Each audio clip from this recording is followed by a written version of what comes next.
우리 여러분들 혹시 이제 동물원 자주 가시죠? 네, 요즘 참 좋은 계절에 가족과 함께하면 참 좋은 곳인데, 어떤 동물원에 가면은 동물들을 쭉 보게 한 다음에 마지막에 이렇게 한 방이 있어요. 그럼 문을 열고 딱 들어가면 다른 것도 있는 게 아니라 딱 이 거울이 하나 있는 거죠. 그러면 자신의 얼굴을 이렇게 보게 한다라고 합니다.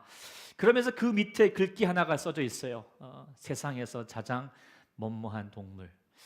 여러분 뭐라고 생각하세요? 여러분들 사람이라는 존재가 동물들에게뿐만 아니라 우리 스스로도 바라보기에 가장 어떠한 존재인 것 같아요?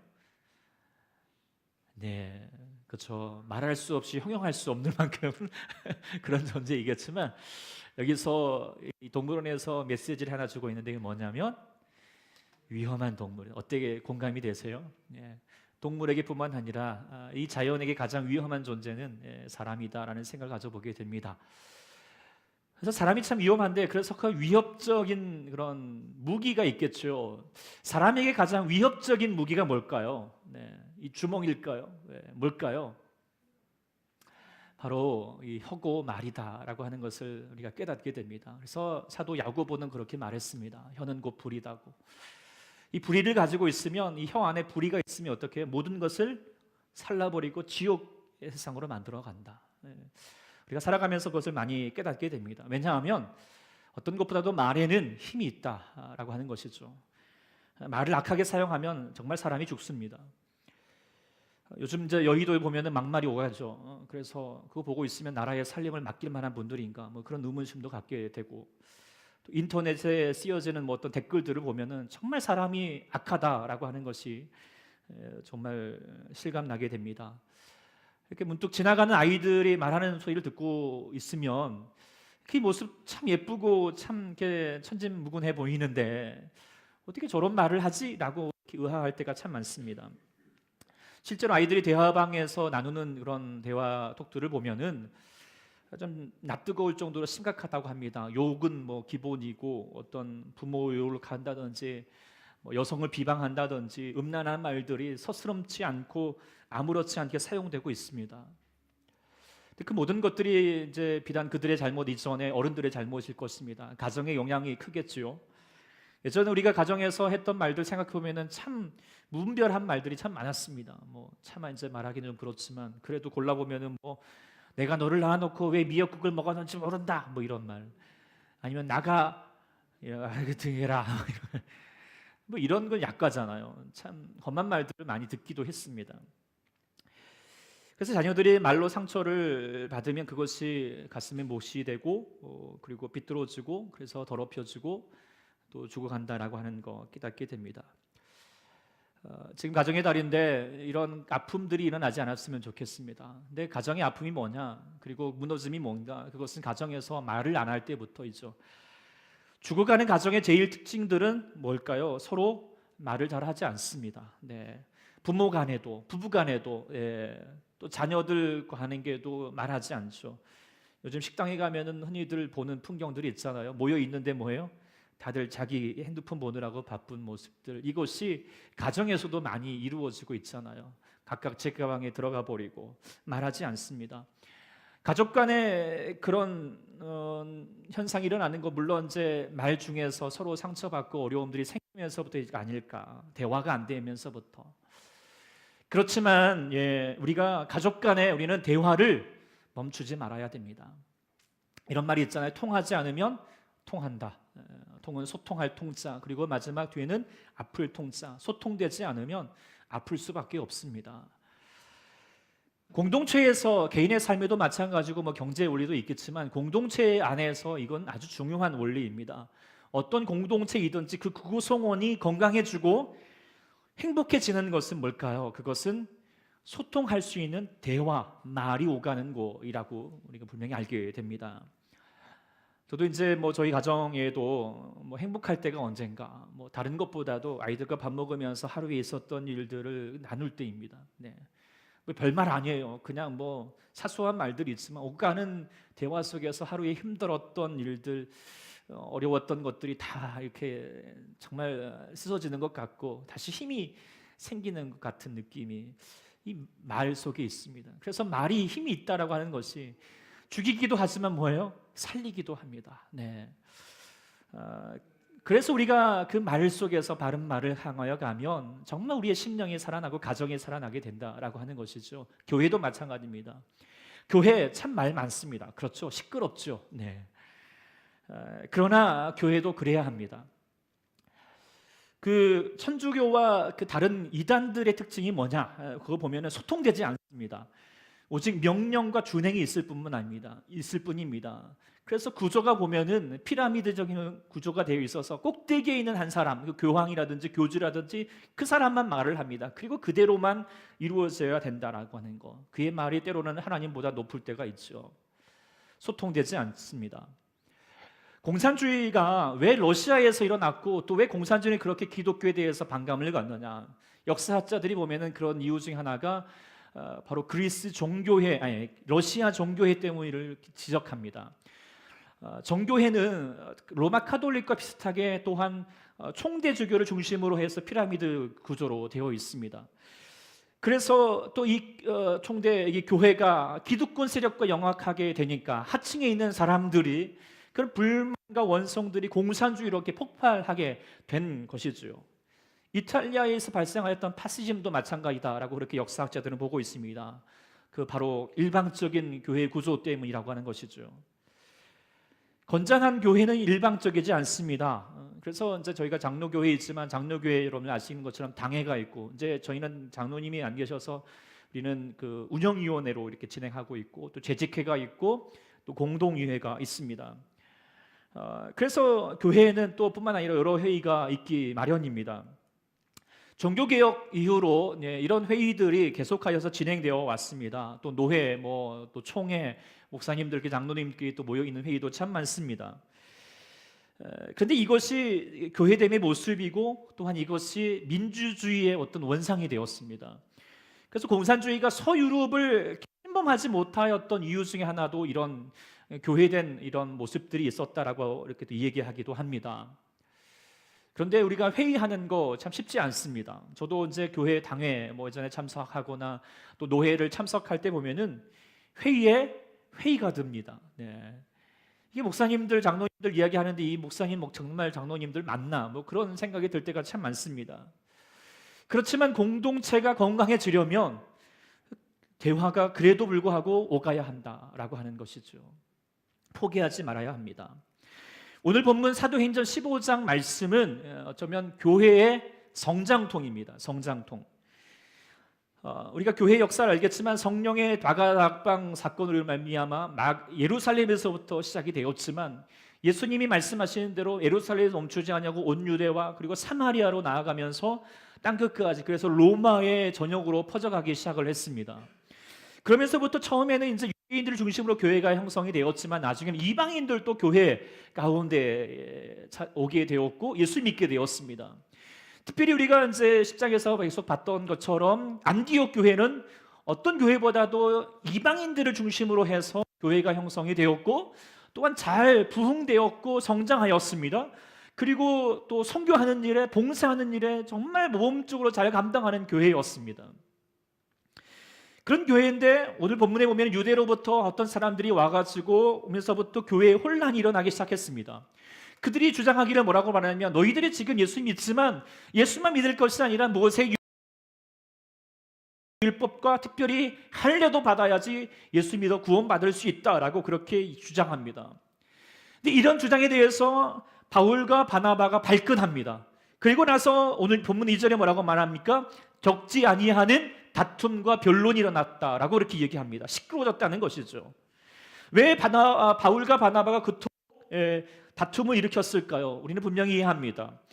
그 유대인들이 주장한 대로 받아들이고 수용하게 되면 복음이 변질되기 때문입니다. 복음은 무엇입니까? 오직 예수 그리스도로만, 그 은혜로만 우리는 구원받을 수 있다라고 하는 것이지요. 그 어떤 것도 더할 수 없다. 우리의 행위로 되는 것이 아니다 라고 하는 것. 이것은 어쩌면 정말 교회가 목숨과 같이 수호해야 될 진리일 것입니다. 그래서 바울과 바나바가 그렇게 교회를 향하여서 정말 다투고 있는데, 그런데 또한 생각해 보면 유대인들의 입장도 이해할 수 있습니다. 그들이 예수님을 부정하는 게 아닙니다. 그저 지금까지 지켜왔던 신앙의 형태를 부정하고 싶지 않아서이죠. 유대인으로서 하나님을 믿는 사람이라면 당연스럽게 율법을 지키고 제사를 드리고 또 할례를 행하는 것은 당연한 것처럼 너무나도 각인되었던 바입니다. 그런데 바울과 바나바가 야 그런 것보다 그런 거 다 필요 없어. 다 이 복음만 지키면 돼. 복음만 붙들고 있으면 돼. 라고 말하는 것이 너무 나가도 나가는 것 같은 막 나가는 것 같은 것이라는 것이죠. 그러니 양쪽의 입장차가 정말 너무나도 판이하게 다릅니다. 그러니 교회가 시끄러워졌습니다. 다툼이 일어났습니다. 그런데 이것이 어쩌면 교회 가운데 당연한 것입니다. 성장하면 그럴 수 있습니다. 그런데 그 가운데 이루어진 이 모든 것들이 결과로 보면은 참 좋은 것입니다. 안디옥 교회뿐만 아니라 우리 모든 교회도 그렇습니다. 우리도 성장하고 이제 더 나아가면 어떻게 될까요?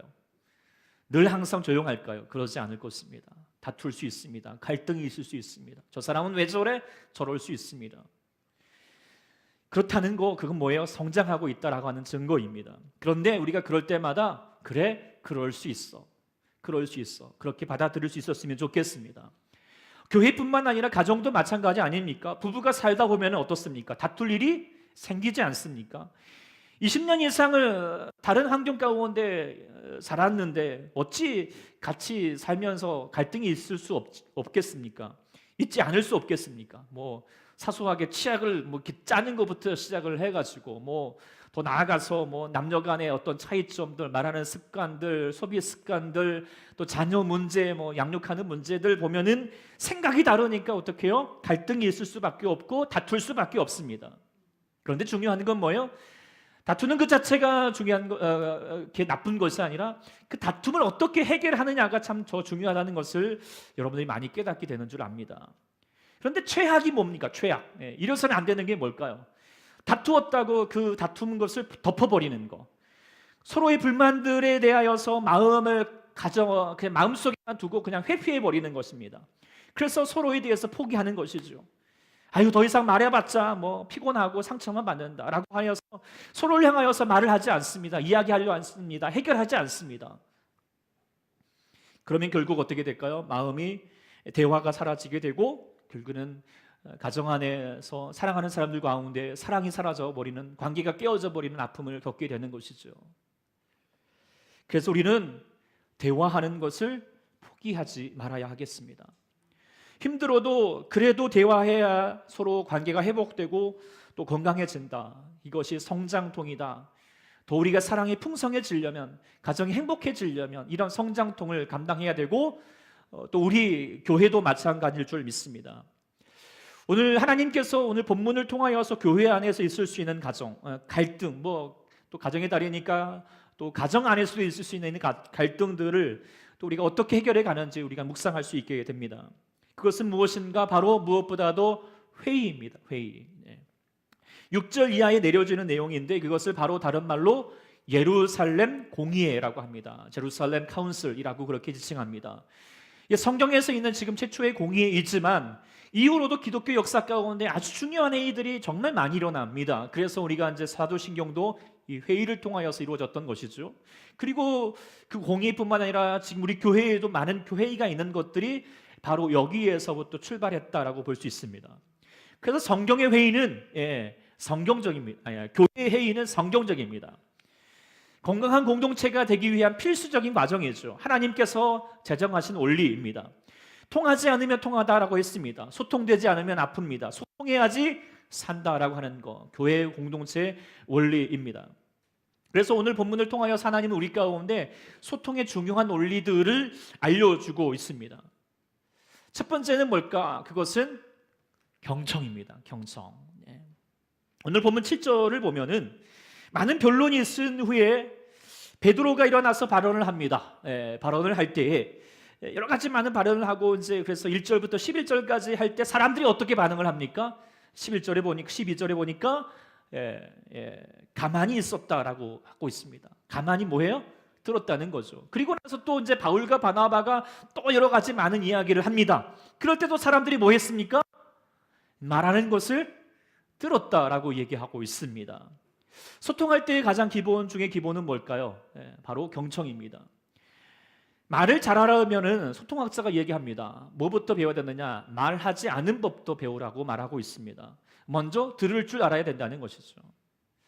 근데 저도 이렇게 말하지만 참 쉽지 않습니다. 어려울 때가 많습니다. 실천되지 않을 때가 많습니다. 지난주에도 제가 이제 광주에 고향에 갔는데, 그리고 아버지 계시는 요양병원에 가서 아버지를 이렇게 이제 모시고 오는 길에 공교롭게도 제가 혼자 가게 되었습니다. 아버지 이제 이렇게 오셨다고 막 반갑게 이제 인사하고 이렇게 이제 이렇게 퇴원하는 이제 이렇게 절차를 받고 내려온 혼자 이제 아버지랑 저랑 이렇게 하는데, 뭐 혹시 아버지와 아들 그게 모습 상상이 되시죠? 네, 어떡합니까? 되게 어색합니다. 차라리 외국인과 있는 게 낫지. 말 한마디 꺼내는 게 되게 어렵습니다. 물론 이제 치매 기운이 있기 때문에 이제 말 소통이 쉽지 않은 것도 있지만, 아버지와 대화하는 모습들이 늘 그랬던 것을 저는 기억합니다. 아버지가 특별히 이제 목회자였기 때문에, 목사님이셨기 때문에 소위 말하면 직업병이 있으셔가지고 제게도 말할 때마다 뭘 하셨냐? 설교를 하셨습니다. 그래서 이제 대화가 특히 어렵게 되는 것은 뭐냐? 무슨 말을 제가 딱 하고자 하면 뭐예요? 말을 딱 끊습니다. 그리고 들어 이렇게 하면서 서로 같이 말을 하죠. 근데 그런 모습들이 제게도 있다는 걸 늘 문득문득 깨닫습니다. 말을 할 때, 소통할 때 가장 중요한 거 13절에 나옵니다. 뭐라고 하죠? 말을 마침에. 그러니까 지금 바울과 바나바가 이런 말을 하는데 그 말을 마치고 나서야 지금 야고보가 또 이야기를 하기 시작하는 것이죠. 이게 기본입니다. 근데 이 기본이 지켜지지 않아서 어떻게 되죠? 회의가 난장판 될 때가 얼마나 많습니까? 말하기도 전에 여기도 말하고 여기도 말하고 막 그런 것이죠. 가정에도 그럴 때가 많지 않습니까? 우리가 정말 소통이 되고자 하면 뭐예요? 말을 멈출 줄 알아야 된다라고 하는 것이죠. 그리고 그것이 사람을 살립니다. 위로가 됩니다. 우리가 지난번에 우리 고난에 대해서 묵상을 하면서 예수님께서, 하나님께서 우리를 어떻게 위로하시느냐, 그 중에 하나가 뭐죠? 우리의 말을 들으신다는 거예요. 우리 고난 가운데 있을 때 아프잖아요. 힘들잖아요. 그래서 탄식하게 되고 하나님을 원망할 수 있게 됩니다. 그런데 그때 하나님은 그 원망하는 소리까지 들으시겠다는 거예요. 탄식 시에 보면은 정말 말 같지 않은 말이지만 하나님은 다 들으시겠다고 하나님의 의지를 말씀해 주고 계십니다. 예수님께서도 십자가에 그 골고다에 올라가기까지 수많은 말을 들었습니다. 정말 험담하고 있는 악독한 말들을 들었습니다. 그러나 주님은 다 침묵 가운데 들으셨습니다. 그리고 어떻게 하십니까? 그들을 향하여서 용서의 말씀을 하셨습니다. 우리 주님이 그렇게 우리를 위로하셨던 것처럼 우리들도 우리 가정을 살리고자 한다면, 자녀를 살리고자 한다면, 우리 교회를 살리고자 한다면 먼저 들어야 할 줄을 믿습니다. 경청해야 합니다. 그래야 할 때 우리 가정이, 우리 공동체가 살아나게 될 줄 믿습니다. 두 번째로 소통의 원리는 무엇일까? 그것은 바로 하나님의 관점에서 바라볼 수 있어야 한다라고 하는 것이죠. 제가도 이렇게 이제 하나님을 바라봐야 하는데 계속 앞에서 이게 거미 한 마리가 이렇게 돌아다니고 있어서, 그렇지만 우리의 마음이 이렇게 시선을 사로잡는 것을 항상 보고 뭐를 봐야 됩니까? 하나님을 봐야 할 줄 믿습니다. 우리가 이제 교회가 어떤 분은 민주적인 거 아니다라고 말하는 분이 있습니다. 무엇을 우려하는 바인지 압니다. 그것은 바로 인본주의적인 민주주의를 이야기하는 것이겠죠. 그러나 성경은 민주적입니다. 일방적이지 않습니다. 소통합니다. 하나님께서도 소통하고자 예수 그리스도를 이 땅 가운데 보내셨고 우리와 교제하셨고 우리와 함께 하셨습니다. 대화하고자 하시는 것입니다. 그렇다면 그의 몸된 교회도 소통하는 민주적이어야 합니다. 근데 중요한 것은 뭐냐? 인본주의적인 민주주의가 아니라 신본주의적인 민주주의가 되어야 된다라고 하는 것입니다. 하나님 중심주의라는 것이죠. 오늘 본문 말씀도 분명히 그것을 이야기하고 있습니다. 7절 이하로 베드로가 지금 이제 반론을 하면서 이야기를 할 때에 주목해 보면은 그 이야기의 주어가 한번 주목해 볼 필요가 있습니다. 주어가 무엇이죠? 7절에 보니까 뭐라고 되어 하나님이 이방인들로. 그리고 8절에는 뭐예요? 우리의 또 마음을 아시는 하나님이 우리에게서 와. 주어가 하나님이십니다. 지금 베드로는 사람의 입장, 사람을 향하여서 생각하고 또 자기 생각을 드러내지 않습니다. 무엇보다도 지금 하나님의 입장을 생각해 보는 것입니다. 하나님 무엇을 원하실지, 그리고 하나님께서 무엇을 원하는지 사람이 원하는 것보다도 그래서 하나님의 생각을 먼저 가늠하고자 하는 것, 그것을 주장하고자 하는 것입니다. 그리고 하나님의 생각을 먼저 앞세웁니다. 그래서 10절에 보니까 뭐라고 되어 있습니까? 너희가 어찌 하나님을 시험하느냐? 하나님과 너희가 지금 반대되는 행동하고 있다? 그럼 우리가 지금 뭐 해야 됩니까? 그 생각 접어야 된다는 것입니다. 나의 생각 주장하지 말자. 하나님 관점에 서자라고 하는 것이죠. 그것이 교회 회의의 원칙입니다. 제1대 원칙입니다. 항상 무엇을 함에 있어서 하나님이라면 어떻게 하실까? 예수님이라면 무엇을 하실까? 이렇게 생각하는 것이 교회입니다. 그리고 또한 예수 믿는 우리 가정이 되어야 할 줄 믿습니다.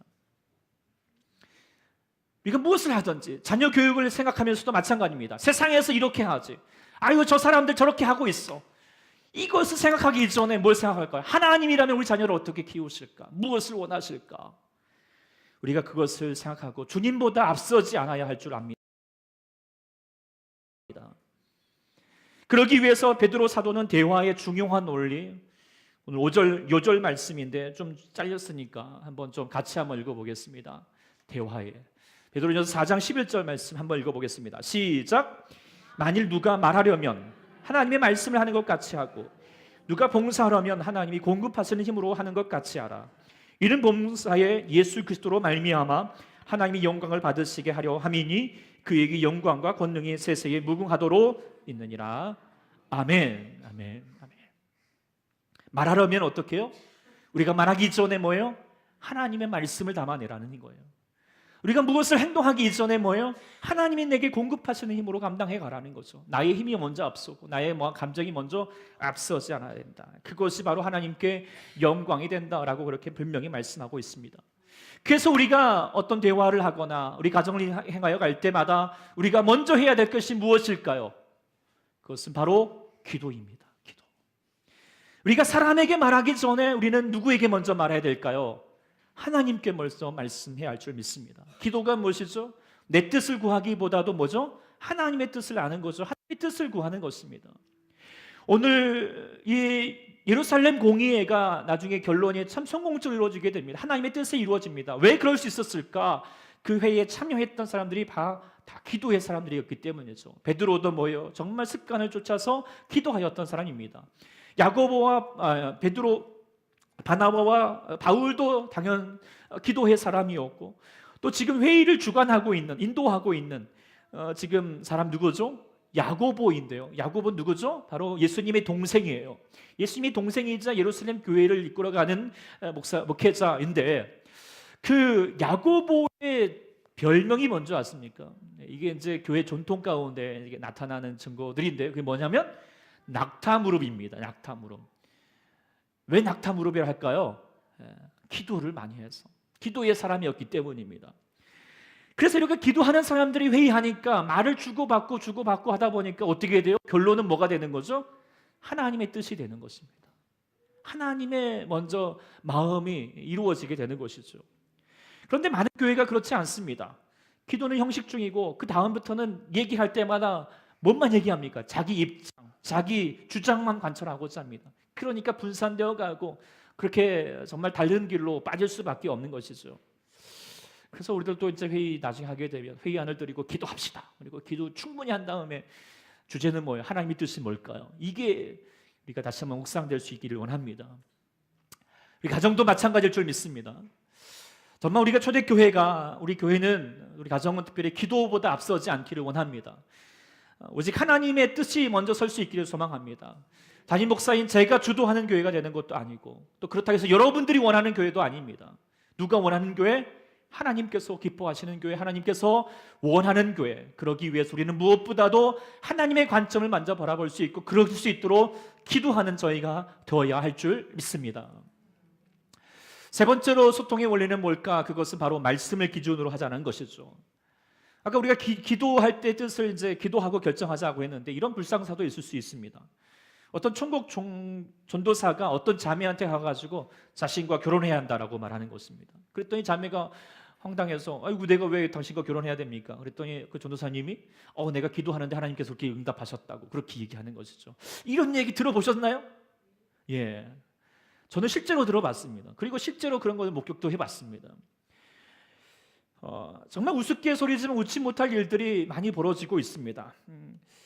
뭐 마치 목회자가 또 아니면 특정한 사람이 자기가 기도 많이 하는 사람을 해가지고 자기 하나님의 음성을 들었다고 해가지고 그것 통하여서 사랑 성도들을 호도하는 경우들이 있을 수 있습니다. 문제가 되는 교회들이 대부분 그런 경우죠. 이단되는 경우들도 마찬가지입니다. 물론 그들이 기도가 진실된 기도는 아니었을 것 같습니다. 그래서 우리는 이런 우를 하나님께서 우리 가운데 흠치 않도록 우리가 무엇보다도 무엇을 하든지 무엇을 바탕을 둬야 될까요? 바로 말씀으로 바탕을 삼으라라고 되어 있습니다.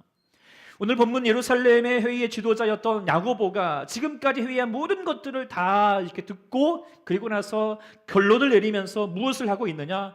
지금 이방인의 선교가 진행되고 있는데 그런데 지금 15절에 뭐라고 되어 있습니까?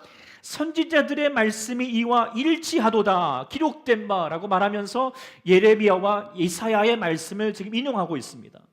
그러니까 지금 우리의 생각 전에 누구의 생각이 있었다? 하나님의 생각이 있었다, 하나님의 뜻이 있었다라고 하는 것을 말씀을 통하여서 지금 제시하고 있습니다. 그리고 19절에 자신의 의견에는 이건 자기의 의견이 아니겠죠. 누구의 의견일까? 하나님의 뜻을 지금 나타내고 있죠. 이것이 건강한 교회의 특징인 것입니다. 우리 교회가 이제 변화되기를 소망하면서 우리가 이제 오후에 목장 세미나 계속되고 있습니다. 이런 교회 가운데 대그룹 중심의 어떤 교회에서 소그룹 모임의 중심으로 교회가 되어가자라고 하는 것인데 그것은 단지 시대적인 요청이고 많은 교회들이 이런 소그룹 운동을 통하여서 부흥하였다라고 하는 것 때문이 아닙니다. 그래서 계속해서 오후에 무엇을 하고 있죠? 말씀을 보고 있습니다. 초대교회, 하나님께서 세우셨던 교회들의 특징이 무엇인가 라고 하는 것을 계속 보고 있는 것이죠. 그를 통하여서 볼 수 있는 것이 뭔가, 그것은 또한 소그룹을 중심으로 하는 교회들이었다라고 하는 것을 우리가 볼 수 있게 되었기 때문에 그래서 이걸 같이 나가고자 하는 것입니다. 단지 역사와 전통을 따르고자 하는 것이 아니라 우리 교회는 뭐예요? 하나님의 말씀을 중심으로 해서 하는 교회가 되고자 하는 것이시죠. 우리가 이뿐만 아니라 우리 모든 것에도 오직 하나님의 말씀을 중심으로 해서 세워질 수 있기를 소망합니다. 가정도 마찬가지입니다. 우리 가정의 달을 맞이하여서 말씀을 바탕으로 하는 가훈을 전하는 운동을 하고자 했습니다. 저희 가정 이렇게 이제 예수를 행복하자. 우리가 다른 것보다도 우리가 돈 물질 다른 것보다도 우리는 예수님 때문에 행복하자. 이렇게 말씀을 가지고 그래서 데살로니가후서 1장 3절 말씀을 가지고 이렇게 정해있긴 했는데 여러분들도 그런 이제 정하고 하는 시간을 가졌는 줄 압니다. 근데 이것은 이제 두 가지 측면이었습니다. 먼저는 소통하는 가정이 되고자 하는 거예요. 사실 이제 가훈을 정하려고 하면은 옛날 그냥 목사님 이렇게 아빠가 그냥 딱 성경책 해놓고 우리 가정 이거야 무조건 이거야 이렇게 하는 것이 아니라 충분히 말씀드려요. 서로 소통해서 같이 이야기해 보라고 말씀드렸습니다. 근데 사실 여러분들 이런 말씀에 대한 이야기를 가족과 함께 나눈다는 거 쉽습니까? 어렵습니까? 쉽지 않습니다. 사실 이제 1차원적 대화도 그렇습니다. 1차원, 2차원, 3차원, 4차원적인 대화는 있어요. 그런데 1차원적인 그냥 형식적인 대화는 쉽게 합니다. 그러나 깊은 관계를 형성하는 이 4차원, 3차원, 4차원적인 깊은 차원의 대화를 하는 것은 정말 깊은 차원이고 힘이 되지만 어때요? 쉽지 않습니다. 그런데 특히 말씀을 차원하는 대화는 뭐예요? 아주 고차원적입니다. 그런데 우리 가정이 그럴 수 있는 대화가 된다면 정말 살아있는 가정이 될 줄 믿습니다. 복 있는 가정이 되는 거죠. 그래서 해보라는 거예요. 시도해보라는 거죠. 네. 저희 가정도 해보려고 그러는데 목사, 아빠 마그네는 이하 동문 이렇게 얘기하고 끝내서 저도 좀 속상하기도 하는데 그래도 시도해봐야 됩니다. 우리 가정 이렇게 되어가자. 말씀 이렇게 같이 세워가자. 여러분들도 그런 가정 될 수 있기를, 소통할 수 있는, 말씀으로 소통할 수 있는 가정 될 수 있기를 소망합니다. 그리고 또 하나는 뭐예요? 우리 가정이 어떤 것보다도 말씀을 기초로 하는 세워지는 가정이어야 한다라고 하는 것입니다. 예수님께서 마태복음 7장에 분명히 말씀하셨습니다. 7장 24절에서 27절까지 잘 보이시나요? 한번 밑에 이제 우리 말씀 노트에도 있으니까 한번 같이 읽어보겠습니다. 시작. 그러므로 누구든지 나의 이 말을 듣고 행하는 자는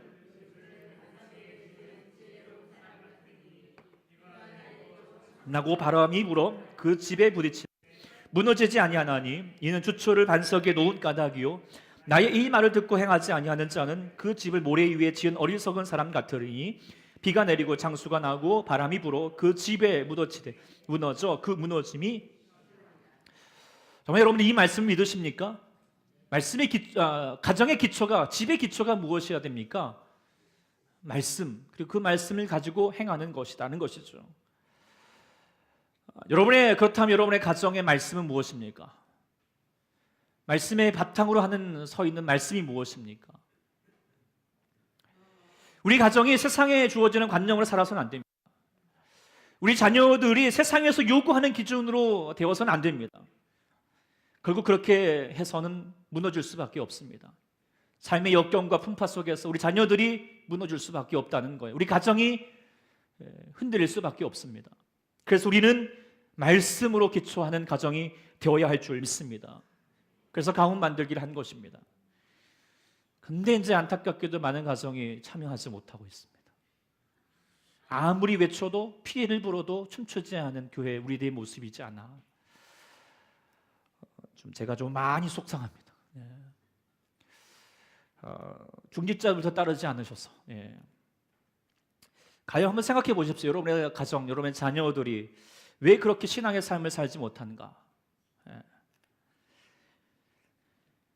그래서 오늘까지만 기회 드리겠습니다. 오늘 저녁까지 한번 가족들 같이 모여서 다시 한번 시도해 보십시오. 저녁 드시면서 우리가 말씀으로 서야 한다. 같이 하나님 말씀, 어떤 말씀을 같이 우리 가정의 중심이 될까? 한번 생각해 볼 수 있게 소망합니다. 오늘까지 기회 드리겠습니다. 여러분 많이 수고하시잖아요. 아침부터 저녁까지 일주일 내내 고생하셨잖아요. 왜 때문에 그러세요? 여러분들 잘 먹고 잘 살기 위해서 그러는 거예요? 아니잖아요. 여러분의 가정을 세우고자 하는 거 아니겠습니까? 여러분의 가정이 복받기 위해서 아니겠습니까? 그렇다면 여러분의 수고하는 것도 중요하겠지만 더 중요한 건 뭘까요? 정말 오늘 말씀처럼 말씀이 여러분의 가정 가운데 살아있어야 할 줄 믿습니다. 그 말씀을 붙들어야 되고 그 말씀이 나눠져야 됩니다. 소통되어야 됩니다. 그래야지 가정이 삽니다. 자녀들이 삽니다. 늘 주장드리지만 여러분의 가정, 저의 가정, 우리 모두 가정, 예수 믿는 가정이라면 행복해야 됩니다. 행복해야 될 의무가 있습니다. 다른 어떤 것이 아니라 세상에서 주어지는 것이 아니라 예수 믿기 때문에 행복해져야 되는데 그것은 바로 하나님의 말씀이 우리 가정 가운데 운동력이 있을 때, 살아있을 때, 세워질 때일 줄 믿습니다. 말씀이 오갈 때입니다. 말씀드렸던 것처럼 우리의 말에 죽이기도 합니다. 그리고 살리기도 합니다. 여러분의 말로 여러분의 가정을 어떻게 이루어가겠습니까? 살릴 수 있는 여러분 될 수 있기를 소망합니다. 그렇다 먼저 들을 수 있는, 경청할 수 있는 먼저 훈련부터 하시고 그리고 더 나아가서는 하나님의 관점을 먼저 가지셔서 하나님의 뜻을 가지고 기도하시면서 하나님 말씀으로 세울 수 있는 여러분의 가정이 될 수 있기를 소망합니다. 그리고 우리 교회도 그런 교회가 될 수 있기를 늘 기도하기를 원합니다. 그럴 때 하나님께서 우리 교회 가운데 살아계셔서 주님의 귀한 역사를 이루실 줄 믿습니다. 기도하겠습니다. 하나님 아버지, 오늘도 주님 아버지 앞에 나아가는 저희 안에 하나님께서 우리 안에 우리의 삶을, 우리의 가정을, 우리의 교회를 다시 한번 우리를 통하여서 살리기를 원하고 계시온데 주님, 우리의 욕심이, 우리의 생각이 먼저 말에 앞서 있어서 나아가서 우리가 우리 가정을, 우리 자녀들을, 우리 교회를 어지럽게 할 때가 있음을 압니다. 하나님, 그럴 때마다 우리가 먼저 하나님이 오늘 주의 말씀을 기억하여 소통의 원리를 가지고 먼저 우리가 겸손히 들을 수 있으며 하나님 아버지 앞에 기도하며 무엇보다도 하나님 뜻을, 하나님의 말씀을 붙드는 저희가 되게 하여 주시옵소서. 그래서 우리 사랑하는 우리 소대교회 모든 성도들의 가정이, 우리 교회가 주님의 말씀으로 말미암아 부흥되어 가고 행복해지고 기쁨이 넘칠 수 있는 가정으로 인도하여 주시옵소서. 감사드리며 예수님의 이름으로 기도드립니다. 아멘.